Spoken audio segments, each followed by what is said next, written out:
Hello बच्चों।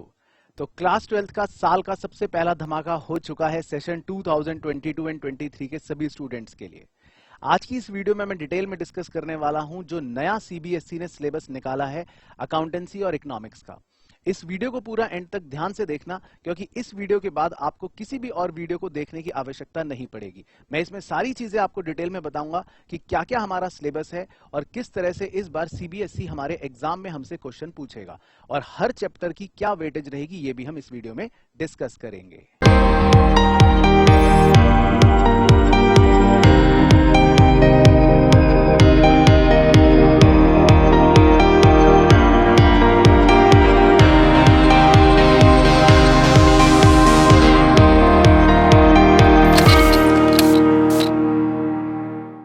तो सबसे पहले स्टार्ट करते हैं हम अकाउंटेंसी सब्जेक्ट के साथ। जैसा कि आप देख रहे हैं, हमारा प्रिस्क्राइब्ड सिलेबस है अकाउंटेंसी का फॉर क्लास 12th, जिसमें हमारे पेपर को 3 घंटे का रखा गया है। यानी कि हमारा इस साल का जो सिलेबस और एग्जाम होगा वो एनुअल पैटर्न पर ही होगा। यानी कि मार्च के अंदर आपका जो एनुअल पेपर होगा वो 3 घंटे का बनाया गया है।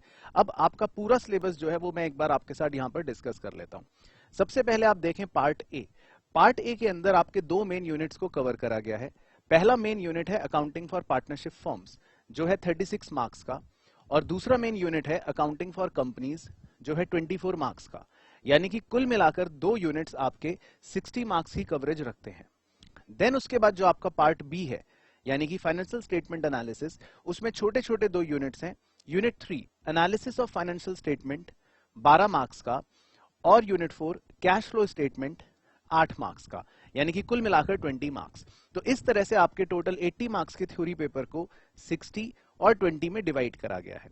तो एनुअल एग्जाम होगा 80 मार्क्स का, जिसका सिलेबस रहेगा ये, और बचे हुए 20 मार्क्स के लिए आपको करना होगा एक प्रोजेक्ट वर्क। और इस प्रोजेक्ट वर्क में अगर मैं इसका ब्रेकअप आपको बताऊं तो 4 नंबर की आपकी रहेगी प्रोजेक्ट फाइल, जो आप यहां पर देख रहे हैं। उसके बाद आपका एक रिटर्न एग्जाम होगा 12 नंबर का, जो आपके बोर्ड एग्जाम से पहले ही होगा फरवरी के महीने में, 1 घंटे का। और 4 नंबर आपको मिलेंगे वाइवा के, जिसमें एक एक्सटर्नल एग्जामिनर आपके पास आकर आपसे आपके प्रोजेक्ट से रिलेटेड कुछ क्वेश्चंस पूछेगा।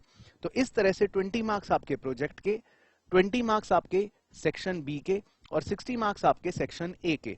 कुल मिलाकर आपका अकाउंटेंसी का बनता है 100 मार्क्स का पेपर। तो ये है हमारा ओवरऑल सिलेबस अकाउंटेंसी का। अब मैं अगले पार्ट में आपके साथ डिस्कस करूंगा कि ऐसा क्या मेजर चेंज आया है इस साल के सिलेबस में जो हमारे पिछले साल में नहीं था। तो जिन बच्चों ने भी अभी क्लास 12th की शायद प्रिपरेशन स्टार्ट कर दी होगी, तो उन्हें ध्यान से सुनना है कि एक बहुत बड़ा मेजर चेंज आगे आने वाला है। तो सबसे पहले बात करता हूं हमारे यूनिट 1 की, यानी कि अकाउंटिंग फॉर पार्टनरशिप की। अकाउंटिंग फॉर पार्टनरशिप के अंदर जो हमारा पहला यूनिट है, जिसको हम फंडामेंटल्स कहते हैं, वो हमारा एज इट इज सेम है लास्ट ईयर की तरह, और इनफैक्ट पिछले कई साल से ये एग्जैक्टली सेम चल रहा है। तो इसमें ना तो कोई एडिशन है ना ही कोई डिलीशन है as compare to previous year का सिलेबस। देन उसके बाद हमारा एक छोटा सा चैप्टर होता है गुडविल को लेकर, वो भी 100% सेम है पिछले साल से लेकर और उनसे पिछले साल से लेकर, और उसमें भी कोई एडिशन या कोई डिलीशन आपके लिए नहीं है। इसके अलावा जो हमारे और चैप्टर्स होते हैं, जैसे change in profit sharing ratio या admission of a partner, then इसके बाद हमारे चैप्टर होते हैं retirement and death of a partner, ये सारे एग्जैक्टली हमारे लिए सेम रखे गए हैं। अब इसमें एक इंपॉर्टेंट चीज जो आपको ध्यान रखनी है वो क्या, पिछले 2-3 सालों के अंदर इन सब चैप्टरों में कुछ चीजें डिलीट करी गई थी। जैसा कि आप जानते हैं, क्योंकि कोविड टाइम्स था तो बहुत सा रिडक्शन हुआ था सिलेबस के अंदर। तो उसके अंदर अगर मैं आपको यहां पर दिखाऊं, तो चाहे हमारा एडमिशन ऑफ पार्टनर हो, चाहे हमारा रिटायरमेंट ऑफ पार्टनर हो, उसके अंदर कैपिटल एडजस्टमेंट नाम का एक टॉपिक डिलीट कर दिया गया था।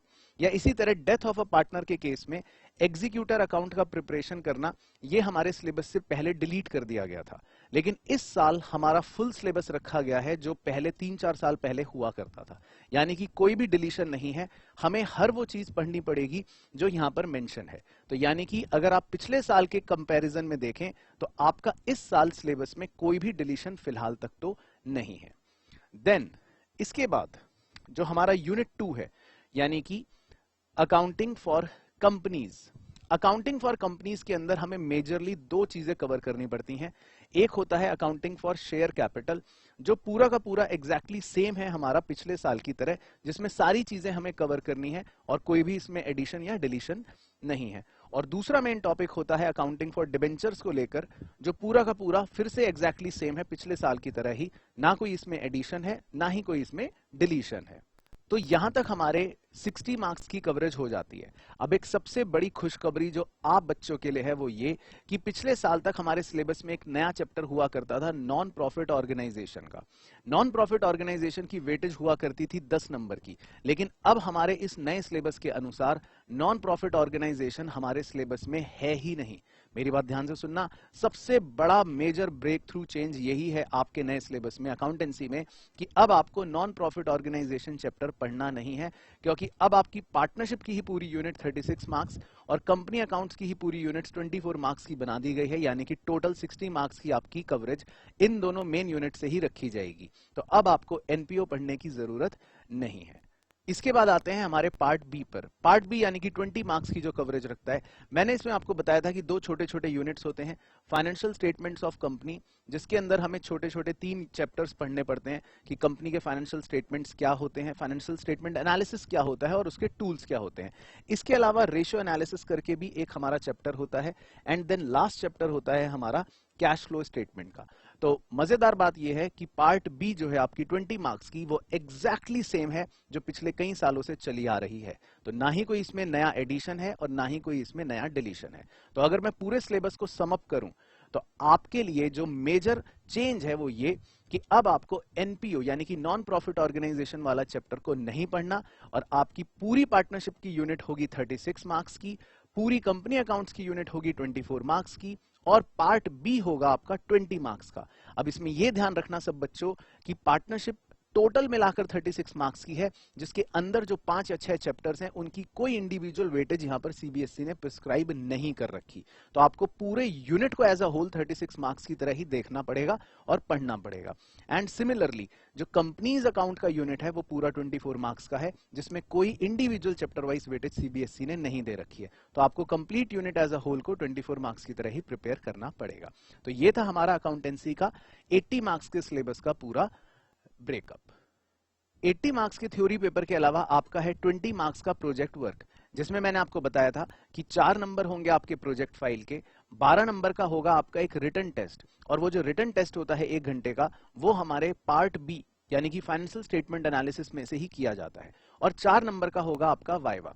तो इसमें आपको जो प्रिपेयर करना है मेनली अभी वो करना है सिर्फ अपना 4 नंबर के लिए प्रोजेक्ट फाइल, जिसके लिए आपको आपके स्कूल के टीचर गाइड कर देंगे कि आप किस सब्जेक्ट पर प्रॉपर एक अपना प्रोजेक्ट बना सकते हैं और किस तरह से अपनी पूरी प्रोजेक्ट फाइल को कंप्लीट कर सकते हैं। उसके बारे में सीबीएसई ने भी यहां पर गाइडलाइंस दे रखी हैं। अब जो मैं इस पार्ट में डिस्कस करूंगा इसको स्किप करने की भूल बिल्कुल भी मत करना, क्योंकि यहां पर सीबीएसई ने कुछ ऐसा चेंज करा है जो शायद आपको अभी नजर ना आए, पर मैं आपको समझाऊंगा तो आप समझ जाएंगे कि सीबीएसई ने किस पैटर्न को चेंज करा है। ये आपका 3 घंटे का पूरा पेपर का डिजाइन तैयार करा है सीबीएसई ने, जो पिछले साल के कंपैरिजन में बिल्कुल अलग है। इसमें क्या डिफरेंस है बड़े ध्यान से देखना। आपको यहाँ पर 3 टाइप ऑफ क्वेश्चंस पर जज किया जाएगा। पहला है remembering and understanding. Remembering and understanding को मैं बोल सकता हूं कि ये इजी कैटेगरी के क्वेश्चंस होते हैं, जिसमें आपको सिंपल याद रखना है कि कोई चीज आपने पढ़ी है वो आपको याद है कि नहीं। तो ये आपके 44 मार्क्स की वेटेज रखेंगे। देन जो दूसरी कैटेगरी है वो है अप्लाइंग। अप्लाइंग का मतलब होता है जिसमें आपको कोई प्रैक्टिकल क्वेश्चन सॉल्व करना पड़ता है, यानी कि अपनी नॉलेज को अप्लाई करना पड़ता है। जैसे मैथमेटिक्स में फॉर्मूले तो हर कोई पढ़ लेता है, पर उस फॉर्मूले को सही क्वेश्चन में सही तरह से अप्लाई कैसे करना है। तो इस तरह से आपके एप्लीकेशन बेस्ड 19 नंबर की वेटेज के क्वेश्चंस आएंगे। और जिसको मैं हार्ड कैटेगरी बोल सकता हूं वो है एनालाइजिंग या evaluating and creating type of questions. तो अगर आप इसकी डिटेल यहां पर थोड़ा सा पढ़ोगे तो मैं आपको दिखा देता हूं। यहां पर स्पेसिफिकली दे रखा है कि आपको इंफॉर्मेशन को छोटे छोटे पार्ट्स में डिवाइड करना पड़ेगा, उसका मोटिव पहचानना पड़ेगा। यानी कि क्वेश्चन जो होगा वो इनडायरेक्ट लैंग्वेज का होगा या केस स्टडी के बेस पर होगा। तो आपको क्वेश्चन को ब्रेक कर करके समझना पड़ेगा और अपनी जजमेंट के हिसाब से उस इंफॉर्मेशन को इस्तेमाल करके आपको उसको सॉल्व करना पड़ेगा। तो इसको मैं हार्ड कैटेगरी ऑफ क्वेश्चंस बोल सकता हूं, जो आपके 17 नंबर की वेटेज रखेंगे, जो एक मेजर पोर्शन है। तो कुल मिलाकर जो आपका 80 नंबर का पेपर होगा, आप उसमें समझो कि सिर्फ 44 मार्क्स का ही आप कह सकते हो कि इजी या डायरेक्ट होगा, और रिमेनिंग आपका 36 मार्क्स का मॉडरेट या हार्ड कैटेगरी में से ही होगा। तो इस पेपर पैटर्न को ध्यान रखना, ताकि जब आप अपनी एनुअल प्रिपरेशन शुरू करो तो आप हर चैप्टर में इन तीनों वैरायटीज के क्वेश्चंस को अच्छे से कवर कर पाओ। इकोनॉमिक्स का पेपर पैटर्न और सिलेबस डिस्कस करने से पहले मैं दो आपको इंपॉर्टेंट जानकारी देना चाहता हूं। सबसे पहली तो ये कि अगर आप ये पीडीएफ डाउनलोड करना चाहते हैं सिलेबस की, तो आप हमारे ऑफिशियल टेलीग्राम चैनल यानी कि सीए पराग गुप्ता से जाकर इसको फाइल को सेव कर सकते हैं, डाउनलोड कर सकते हैं। इसके अलावा अगर आप अपनी एनुअल प्रिपरेशन हमारी आरकेजी की प्रोफेशनल टीम के साथ करना चाहते हैं, तो हमारे कोर्सेज के लिंक्स और हमारी ऐप का लिंक नीचे आपको डिस्क्रिप्शन में दे रखा है।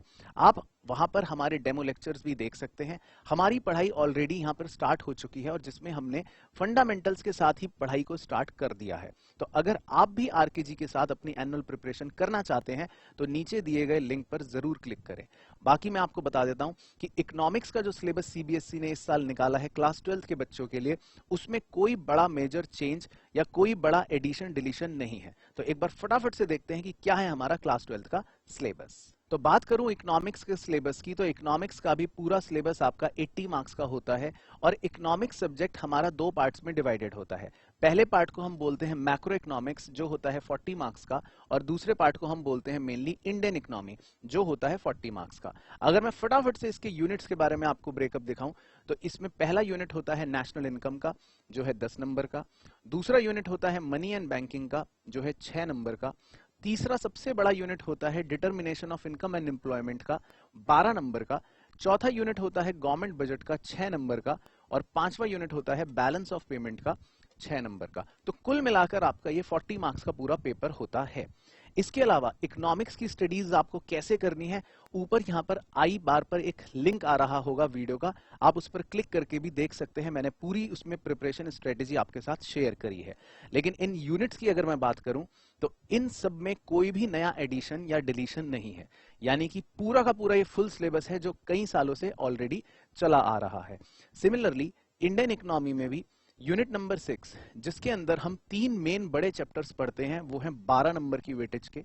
यूनिट नंबर 7, जिसमें हम पढ़ते हैं इंडियन इकोनॉमी के 4 बड़े चैप्टर्स, जो कुल मिलाकर वेटेज रखते हैं 20 नंबर की। और देन हमारा लास्ट यूनिट, जो सबसे छोटा यूनिट है इंडियन इकोनॉमी का, 8 नंबर का। तो इस तरह से इंडियन इकोनॉमी में भी तीनों यूनिट्स में जितने भी चैप्टर्स हैं वो ऑलरेडी वही सेम है जो हमने पहले पढ़े थे, यानी कि इसमें कोई भी हमारा नया एडिशन या नया डिलीशन नहीं है। इनफैक्ट जो लास्ट ईयर में कुछ रिडक्शंस हुए थे सिलेबस में, वो रिडक्शंस भी अब यहाँ के सिलेबस के लिए इनवैलिड हो चुके हैं। तो इन नटशेल आपको मैक्रो इकोनॉमिक्स और इंडियन इकोनॉमी में सब कुछ पढ़ना है पूरा, जो पहले 2-3 साल की तरह पहले सिलेबस में हुआ करता था। तो no addition and no further deletion in 22-23 syllabus. तो ये तो हमने डिस्कस कर लिया कि 40 मार्क्स का मैक्रो इकोनॉमिक्स और 40 मार्क्स का इंडियन इकोनॉमी सेम है जो बच्चे पहले पढ़ा करते थे। लेकिन जो आपके लिए एक धमाकेदार न्यूज है वो यहां पर आने वाली है, तो वीडियो स्किप मत करना, बड़े ध्यान से सुनना। मैं आपको जल्दी से दिखाता हूं मैक्रो इकोनॉमिक्स के जिन 5 यूनिट्स की मैंने बात करी थी। तो यूनिट नंबर 1 है नेशनल इनकम का, 100% सेम। यूनिट 2 है मनी एंड बैंकिंग का, 100% सेम, इसमें सब कुछ है, कोई डिलीशन और या एडिशन नहीं है। इसके अलावा unit number 3 determination of income and employment पूरी तरह से सेम है। Then unit number 4 government budget, जिसमें हमें सब कुछ पढ़ना है जो हम पहले पढ़ा करते थे, सारी बातें यहां पर हमें दे रखी हैं as it is. And unit number 5 balance of payment, जिसके अंदर हमें सारी चीजें कवर करनी है। लेकिन आपके लिए जो एक मेजर डिलीशन हुआ है, यानी कि कह सकते हैं चेंज हुआ है, वो हुआ है इंडियन इकोनॉमी में। आपके लिए अच्छी खबर ये कि आपका बर्डन थोड़ा सा कम हो गया है, क्योंकि जितना सिलेबस रखा गया है वो तो एज इट इज वही है जो पहले पढ़ा करते थे। लेकिन 2 मेन चैप्टर्स आपके पूरी तरह से हटा दिए गए हैं इंडियन इकोनॉमी में। वो कौन से हैं मैं आपको दिखा देता हूं। जो आपका पहला यूनिट है इंडियन इकोनॉमी में, उसमें हमें 3 चैप्टर्स पढ़ने पड़ते हैं, वो हमारे तीनों एज इट इज चैप्टर्स हैं। इसके बाद जो दूसरा हमारा यूनिट होता है current challenges facing Indian economy, तो इसमें आपको एक चैप्टर पढ़ना है ह्यूमन कैपिटल फॉर्मेशन का, इसमें आपको पढ़ना है रूरल डेवलपमेंट का, इसमें आपको पढ़ना है एम्प्लॉयमेंट और सस्टेनेबल इकोनॉमिक डेवलपमेंट का।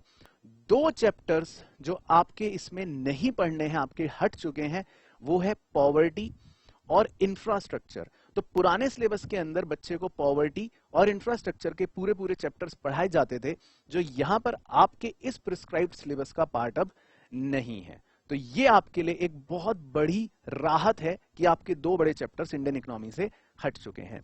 एंड देन लास्ट यूनिट वो आपका एज इट इज सेम है।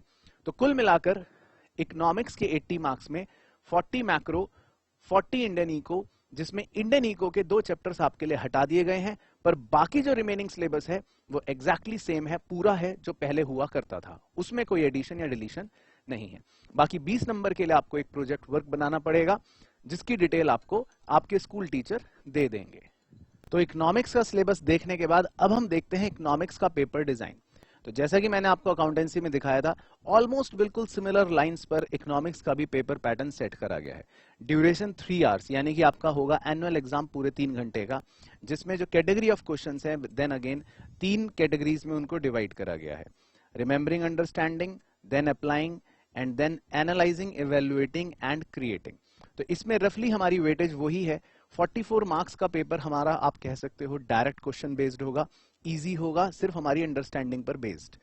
18 नंबर का पेपर होगा हमारा मॉडरेट, जिसमें हमें कुछ अप्लाई करना पड़ेगा, जिसमें हो सकता है हमारे नेशनल इनकम के न्यूमेरिकल्स हों, determination of income and employment के न्यूमेरिकल्स हों, या गवर्नमेंट बजट के कुछ छोटे मोटे हमसे एप्लीकेशन के क्वेश्चन करवा सकता है। एंड देन 18 नंबर के होंगे हमारे एक प्रकार से केस स्टडी टाइप क्वेश्चंस या रीजन असर्शन टाइप क्वेश्चंस, जिसमें हमसे कुछ ना कुछ एनालिटिकल थिंकिंग करवाई जाएगी। कोई केस दिया जाएगा जिसको हमें ब्रेक करके सोचना पड़ेगा कि यहाँ पर हमें क्या अप्लाई करना है और किस तरह से अपने आंसर को प्रेजेंट करना है। तो मेजरली आपके 3 कैटेगरी के ही क्वेश्चंस इसमें भी रहेंगे, जैसा हमने अकाउंटेंसी में देखा था। और पेपर जो होगा out of 80 marks 44 marks easy and remaining 18 marks का मॉडरेट एंड थोड़ा सा डिफिकल्ट रहेगा। अब हम बात करते हैं जो 20 मार्क्स का हमारा इकोनॉमिक्स का प्रोजेक्ट रहने वाला है। उस 20 मार्क्स की वेटेज को डिवाइड करा गया है 4 कैटेगरीज में। 3 नंबर होंगे आपके टॉपिक के रेलिवेंस को, 6 नंबर होंगे उस प्रोजेक्ट पे जो आपने कंटेंट इस्तेमाल करा है या जो रिसर्च वर्क आपने करी है, 3 नंबर आपको मिलेंगे प्रेजेंटेशन के, और 8 नंबर का होगा आपका वाइवा, यानी कि एक एक्सटर्नल एग्जामिनर आपसे पूछेगा आपके प्रोजेक्ट पर बेस्ड कुछ सवाल। इसके अलावा सीबीएसई ने आपको कुछ यहाँ पर लिस्ट दे रखी है, कुछ सजेस्टेड टॉपिक्स दे रखे हैं जिनको आप यूज कर सकते हो अपने प्रोजेक्ट को बनाने के लिए। बाकी आपके स्कूल के टीचर इस पर आपको ज्यादा बेहतर गाइड कर देंगे कि किस बच्चे को कौन सा टॉपिक चूज करना है। तो ये हो गए आपके 20 नंबर इकोनॉमिक्स के प्रोजेक्ट के। तो ये था बच्चों मेरी तरफ से पूरा कंप्लीट एनालिसिस आपके 22-23 सीबीएसई के नए क्लास 12th के सिलेबस का। तो अगर आप अकाउंटेंसी और इकोनॉमिक्स के सिलेबस को लेकर कोई भी चीज पूछना चाहते हैं तो मुझे नीचे कमेंट करके जरूर बताना। इसके अलावा ये पीडीएफ आप डाउनलोड कर सकते हैं हमारे टेलीग्राम चैनल से। और जैसा कि मैंने आपको पहले बताया था, आरकेजी के ऑनलाइन और ऑफलाइन क्लासेस ऑलरेडी स्टार्ट हो चुके हैं। तो एनरोलमेंट्स के लिए आप नीचे दिए गए नंबर पर भी पूछ सकते हैं, और मैंने सारे लिंक्स आपको डिस्क्रिप्शन में दे रखे हैं। जाइए जाके डिस्क्रिप्शंस के लिंक चेकआउट कीजिए। बाकी मिलता हूं आपसे बहुत ही जल्दी आपके नए सेशन की तैयारी में। मेरी तरफ से बहुत बहुत बेस्ट विशेस सभी क्लास 12th के बच्चों को, और आपसे मुलाकात करूंगा मैं बहुत ही जल्दी ऐसी ही नेक्स्ट अपनी किसी वीडियो में। Till then take care, goodbye, see you soon.